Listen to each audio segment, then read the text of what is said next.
সাররে সুফি রহমাতুল্লাহ আলাইহি বলেন, হুজুর এখন আমি কি করতে পারি? আমি তো মৃত মানুষ জীবিত করতে পারি না, আমি তো মৃত মানুষ জীবিত করতে পারি না, আমার তো এই ক্ষমতা নাই। হুজুর বললেন, উস্তাদজি, হে সাররে সুফি রহমাতুল্লাহ আলাইহি, আপনার কাছে এই জন্য আসি নাই যে আপনি মৃত মানুষ আপনি জীবিত করবেন, আপনি তো একটু সান্ত্বনা দিতে পারবেন। তার মা কিছুক্ষণ পরে আসবে, প্রতিদিন বিকাল বেলা আসে, আজকে তার সন্তান পানিতে পড়ে যায়, শহীদ হয়ে গেছে, আমি তাকে কি বলবো? তার মাকে আমি কি বলে সান্ত্বনা দিব? আপনি তো তার মারে সান্ত্বনা দিতে পারবেন। এই কথা বলার পরে তখন সাররে সুফি রহমাতুল্লাহ আলাইহি বলেন, হুজুর তাহলে তার মারে আপনি খবর দেন।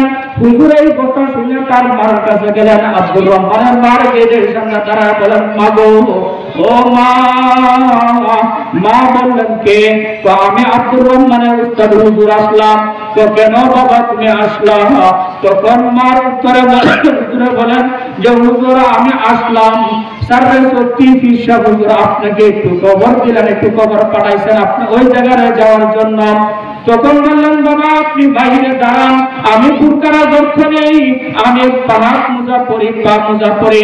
এইভাবে আব্দুর রহমানের মা হাত পা মোজা পরলেন, হাতের মোজা পরলেন, পায়ের মোজা পরলেন, বুরকার অর্থ দিলেন।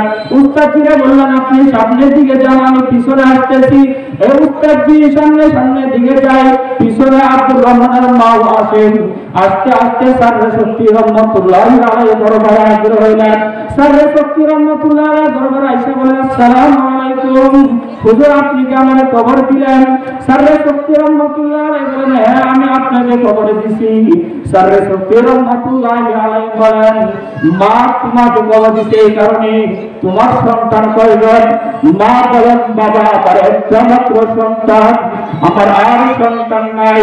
একটা সন্তান ছাত্র মানুষ, আব্দুর রহমান নাম, ওই হুজুরের মাদ্রাসায় দিলাম, ওই মাদ্রাসায় দিছি লেখাপড়া করার জন্য, ওই মাদ্রাসায় দিলাম হাফেজ হওয়ার জন্য। হুজুর আমার আর কোনো চিন্তা নাই। সাররে সুফি বলেন, মা আপনার একটা মাত্র সন্তান, এই একটা সন্তান আপনি মাদ্রাসায় কেন দিলেন? আপনি তো দিনের খাতিরেও লাগাইতে পারতেন, আপনার দিনের সাথে টাকা কামানোর জন্য শিক্ষা দিতে পারলেন। মা বললেন, ও হুজুর আমার কোনো আশা নাই, তার বাবা নাই, তার বাবা যখন মারা যায় আমাকে বলে গেছিল সন্তান দ্বারা যেন কোরআনের হাফেজ বানাই, এই সন্তান দ্বারা যেন কোরআনের শিক্ষা জ্ঞান ধারণ করি, এই নিয়ত নেওয়ার জন্য আমি এই আশাই দিলাম। এই সন্তান কোরআনের হাফেজ হইয়া হাসরের মাঠে আমাকে উঠাবে, তার বাবাকে উঠাবে, আর সমস্ত হাসরবাসীর সামনে নূরের টুপি পরাইয়া সকল হাসরবাসীর সামনে এসে তুলবে, আর আমরা হাসতে হাসতে জান্নাতে চলে যাবো। বলেন সুবহানাল্লাহ, সুবহানাল্লাহ।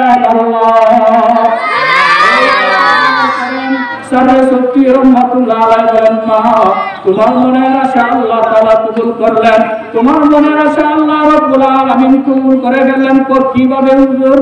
তো তুমি চাইছিলে কোরআন হাফেজের মা হইতা, তোমার স্থানে চাইছিল কোরআন হাফেজের বাবা হবে, তোমার সন্তান কোরআন হাফেজ আল্লাহ তাআলা কবুল না বানাইয়া তোমার সন্তানকে আল্লাহ তাআলা শাহাদাত হিসেবে কবুল করে দিলেন। বলেন সুবহানাল্লাহ, সুবহানাল্লাহ। হুজুর কিভাবে এটা বুঝতে পারি নাই? তোমার সন্তান আব্দুর রহমান ওই মাদ্রাসায় পড়ে, উস্তাদের ছাত্র, তাও আমি জানি।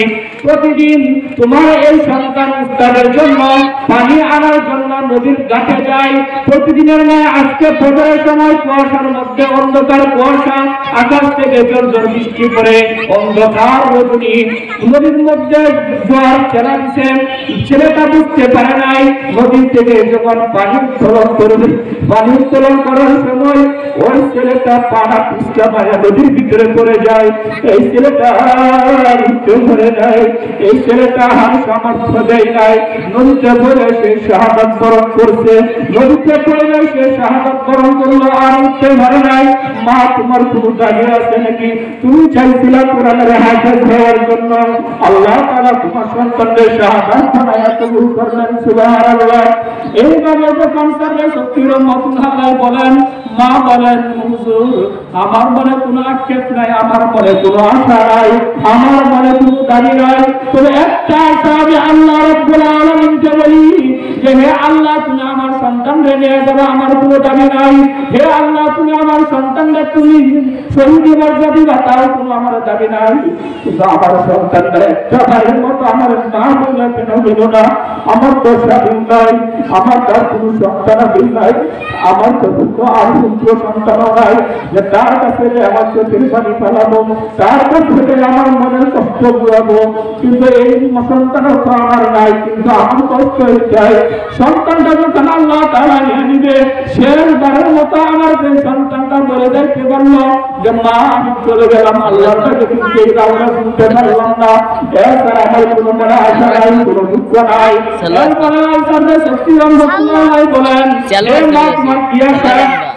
একটা আশা আমার সন্তানটা যে নদীর ঘাটে পড়ে মারা গেল, আমার সন্তানটা যে নদীর পারে পড়ে শহীদ হয়ে গেল, মা এই সন্তানটা যে জায়গায় বসে আমার একটু নিয়ে যান, আমি আমার সন্তানটা পড়ার জায়গাটা একটু দেখি। সারদা শক্তি রহমতুল্লাহ বলেন মা চলো। তখন চারজন ব্যক্তি চললেন। এক নম্বরে হলো সারদা শক্তি রহমতুল্লাহ আলাই, তার মুনি জুনায়েদ বাগদাদী রহমতুল্লাহ আলাই, আব্দুর রহমানের উস্তাদ, আব্দুর রহমানের মা। এই চার ব্যক্তি চললেন। চলতে চলতে ওই নদীর পাড়ে গেলেন। নদীর পাড়ে যাইয়া দেখেন যে সন্তানটা যে জায়গায় পড়লেন বদনাড়া পড়ে রয়েছে গাছের মধ্যে, পিছন দিয়া পড়ছে। এই পিছলার ঠাকটাও দেখা যায়। এই পিছলার ডাকটা দেখা থেকে মা চোখ দিয়া পানি পড়তে, যে ধৈর্য ধারণ করতে পারে নাই। মার চোখ দিয়া বাইরে বাইরে পানি পড়ে। আর আল্লাহর ডাক দেওয়া বলে আল্লাহ সুবহানাল্লাহ বলেন। আমার ডাক একবার মন্দা বলে ডাক দেন আল্লাহ, বলেন আল্লাহ। এইভাবে আল্লাহ মহিলা যখন ডাক দিলেন, আল্লাহ তখন ডাক দেয় বলে আল্লাহ আমার সন্তানরা তুমি নিয়ে আনিস, আমার কোনো আফসোস নাই। আল্লাহ আমার সন্তানরা তুমি নিয়ে আনিলা, আমার কোনো দুঃখ নাই। আল্লাহ আমার সন্তানরা তুমি সেইভাবে একটা তৌফিক দাও, পানির নিচ থেকে যেন আমার ডাকে সাড়া দেয়, যেন আমি শেয়ার করার মতো আমার সন্তানের রাওনা শুনতে পারি। আব্দুর রহমানের মা নদীর ঘাটে দাঁড়ায় বলেন আব্দুর রহমান আমার একবার বলে মা বলে ডাক দে, ও তুই একটা বলে আমার ডাক দে, আমি তোর রাওয়াজ শুনি। এই কথা বলার সাথে সাথে আব্দুর রহমান পানির নিচ থেকে ডাক দেন মা, ও মা আমি আছি পানির নিচে আছি গো মা। চিল্লা গেলেন সুবহানাল্লাহ। তখন সাররা শক্তি রহমতুল্লাহ আলাইহি আশ্চর্য হয়ে গেলেন, আশ্চর্য হয়ে গেলেন। জুনায়েদ বাগদাদী রহমতুল্লাহ আলাইহি তিনিও আশ্চর্য হয়ে গেলেন। এইভাবে যখন ডাক দেওয়া সে উস্তাদ বলেন হুজুর কি ঘটনা? সন্তান পানির নিচ থেকে এইভাবে ডাক দেওয়ার ডাকে সাড়া দিলেন। এই ডাক দেওয়ার সাথে সাথে মা একবারে বুরখা নিয়া পামুজা নিয়া সমস্ত নিয়ে নদীর মধ্যে একটা ঝাঁপ মারে মাকে ওই সন্তানকে নিয়ে মুহূর্তের ভিতরে বেঁধে করলেন। বলে সুবহানাল্লাহ, সুবহানাল্লাহ। সন্তানকে নিয়ে বাসলেন। বাইশার সামনে শক্তি রহমতুল্লাহ আলাইহির সামনে হাজির করলেন।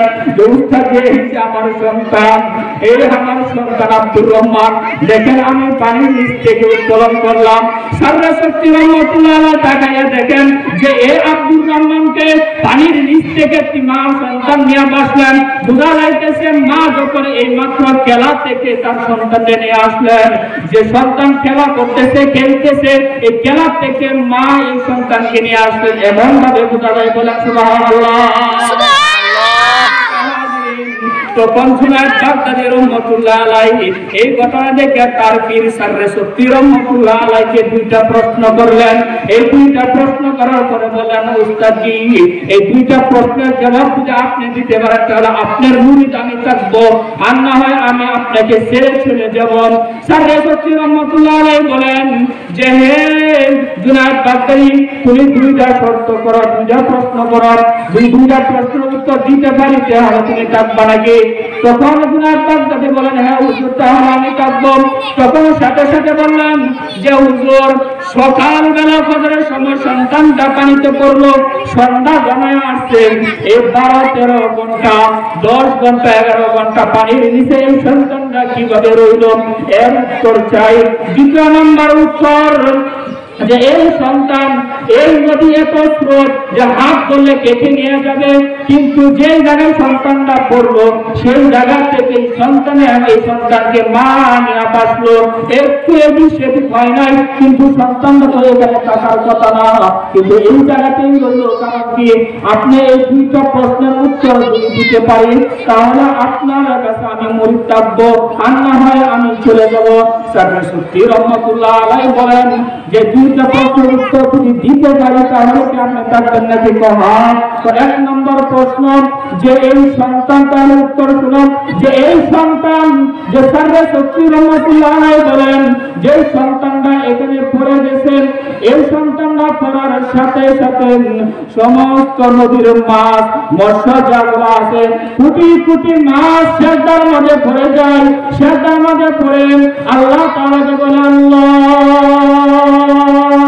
যে সন্তান পানির নিচে পড়ে গেছে, যে সন্তান উস্তাদের জন্য পানি নেওয়ার জন্য আসছে, যে সন্তান তার উস্তাদের পানি নেয় প্রতিদিন, এ আল্লাহ বলে আইলেন এই ছাত্র যেন আল্লাহ তার প্রকৃতির পায়, আল্লাহ তুমি যেন মৃত্যুবরণ না করে শহীদ না হয়, আল্লাহ তোমার পক্ষ থেকে পানির নিচে প্রকৃতি ভাবে অক্সিজেন চালু করে দাও। বলেন সুবহানাল্লাহ। এই কোটি কোটি মাছের দর দ্বারাতে আল্লাহ রাব্বুল আলামিন অতি দ্রুত এই পানির নিচে আল্লাহ তাআলা সন্তানের জন্য অক্সিজেন চালু করে দিলেন। বলেন সুবহানাল্লাহ।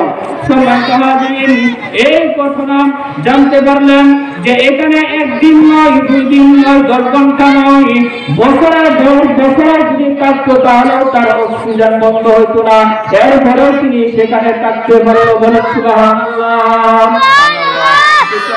প্রশ্ন যে এই সন্তান ইসলাম নদীর পার, এই সন্তান যখন ওই জায়গায় চলে গেল না, এই জায়গা কিভাবে পাইল?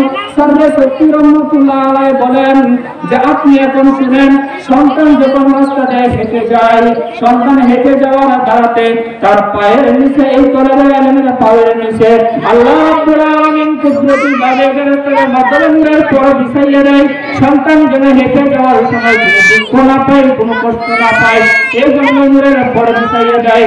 এবং আশেপাশে যত গর্তের পৃথিবীটা আছে সমস্ত গর্তের পৃথিবীটা তার জন্য দোয়া করতে থাকে, আল্লাহুম্মা রাহমহু, আল্লাহ এই সন্তানের হায়াতের মধ্যে বরকত দাও, আল্লাহ তুমি তার ইলমের মধ্যে বরকত দাও, আল্লাহ তুমি তার কোরআনের হাফেজ বানায়া দাও, আল্লাহ তুমি তাকে মা বাবার মনে আশা পূর্ণ করো, আল্লাহ তুমি কাল কিয়ামতের দিনে এই পিতা মাতার মধ্যে দূরে টুপি পরাই আল্লাহ তুমি জান্নাত নসিব করিও। এইভাবে গর্তের পৃথিবীটা দোয়া করতে থাকেন। এর উত্তর হচ্ছে সারওয়ার সুফি রহমাতুল্লাহ আলাইহি বলেন যে হে জনাব বাচ্চাদের তাহলে শোনো, যখন ছাত্র উস্তাদ যখন মক্কা থেকে ত্যাগ করে মক্কা থেকে মদিনায় হিজরত করেন, ছাত্র হলেন হযরত আবু বকর সিদ্দিক রাদিয়াল্লাহু তাআলা আনহু, উস্তাদ হলেন জনাব রাসূলুল্লাহ সাল্লাল্লাহু আলাইহি ওয়াসাল্লাম। উভয় জনেই যখন হাঁটতে শুরু করলেন, উভয় জনে মক্কা থেকে মদিনায় হিজরত করেন।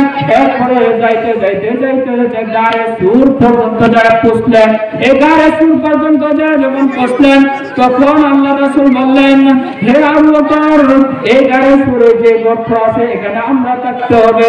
তো ইয়া রাসূলুল্লাহ এখানে কেন? আল্লাহ রাব্বুল আলামিন যে সময় এই পাহাড় নির্মাণ করেছেন, এই পাহাড় নির্মাণ করার সময় এই গর্ত নির্মাণ করেছিলেন, এই গর্তটা নির্মাণ যে সময় করেছিলেন, ওই সময় আল্লাহ রাব্বুল আলামিন জিবরাইল আমিনের মাধ্যমে আমাকে জানিয়ে দিলেন যে হে মুহাম্মদ, তুমি যখন মক্কা ছেড়ে মদিনায় হিজরত করবা তখন এই গারে সুরে অবস্থান করবা 3 দিন, এই জায়গায় থাকতে হবে 3 দিন 3 রাত। তখন বললেন, ইয়া রাসূলুল্লাহ আমি কি করব? তো ইয়া আবু বকর, তুমি এই কবরের এই গর্তের ভিতরে প্রবেশ করা আগে দেখো। আল্লাহ রাসূল বললেন, ইয়া রাসূলুল্লাহ আপনি একটু দাঁড়ান, আমি এই গর্তের ভিতরে প্রবেশ করি, এই গর্তের ভিতরে প্রবেশ করে দেখি যে গর্তের ভিতরে কোনো কিছু আছে কিনা, গর্তটা একটু পরিষ্কার করি। আবু বকর রাদিয়াল্লাহু তাআলা গর্তের ভিতরে প্রবেশ করলেন। গর্তের ভিতরে প্রবেশ করে দেখেন যে অনেক গর্তগুলা ভিতরে দেখা যায় ছোট ছোট সাপ দিচ্ছে, এগুলো গর্ত করে রাখছে। আবু বকরের গায়ের মধ্যে ছিল একটা চাদর, এই চাদর গায়ে প্রত্যেকটা গর্ত ছিঁড়ে সে টুকরো করে বন্ধ করতেছে। বন্ধ করতে করতে এক পর্যায়ে তার শরীরের চাদরটাও শেষ হয়ে যায়। তার চাদর যখন শেষ হয়ে যায় তখন আর একটা গর্ত বাকি রয়ে গেল। এই একটা গর্তের ভিতরে তার পাটা দিয়ে দিল। তার পাটা দিয়ে বলেন, ইয়া রাসূলুল্লাহ, আপনি আসেন, এখন আসেন, আমি আছি এই জায়গায়। তখন আল্লাহ রাসূল গাড়ির ভিতরে প্রবেশ করলেন। তখন আল্লাহ রাসূল বললেন, আবু বকর, অনেক দূরে যাইতে হবে, অনেক দূরের রাস্তা জার্নি করতে হবে। আবু বকর, তুমি একটু তোমার উড়ো দেও, আমি মাথা লাগে একটু ঘুমায়া যাই। এমন সময় আবু বকর বলে, ইয়া রাসূলুল্লাহ, আমার উড়োর মধ্যে আপনি মাথা দেন, আপনি আমার উড়োর মধ্যে মাথা দিয়া ঘুমায়া যান। এমন সময় আল্লাহ রাসূল আবু বকরের উড়োর মধ্যে মাথা দিয়া ঘুমাইয়া গেলেন। তিনি যখন ঘুমাইয়া গেলেন, এরপরে ঘুম এমন ভাবে আসে, হঠাৎ করে এই পা যে গর্তের ভিতরে রাখলেন, এই গর্তের ভিতরে রাখার সময় একটা গর্ত থেকে সাপ হঠাৎ করে একটা সুমুল দেয়। এই সুমুল দেওয়ার সাথে সাথে তার বিষয় যন্ত্রণা, চোখ দেওয়া বায়া বায়া পানি করে, এই বায়া বায়া পানি পড়তে পড়তে আল্লাহ রাসূলের গাল মুবারকে পড়ে যায়। হঠাৎ করে আল্লাহ রাসূল ঘুম থেকে জাগ্রত হয়ে যায়। ঘুম থেকে জাগ্রত হয়ে বলেন যে, হে আবু বকর, তোমার কি বাড়ির জন্য পেট পুরে, বাড়ির জন্য কি তুমি কান্না করতেছ?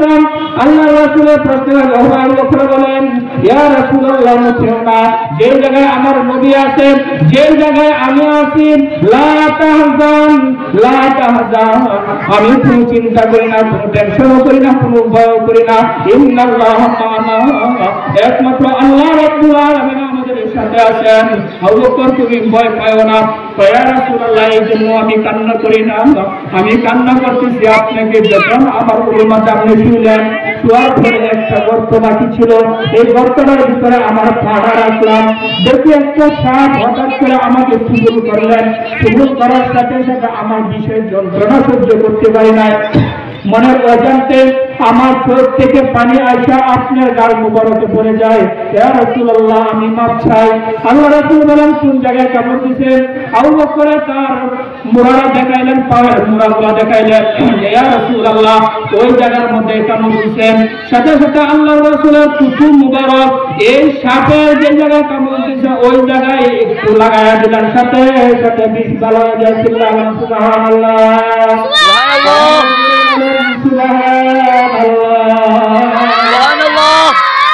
এইভাবে ভালো হয়ে গেছে।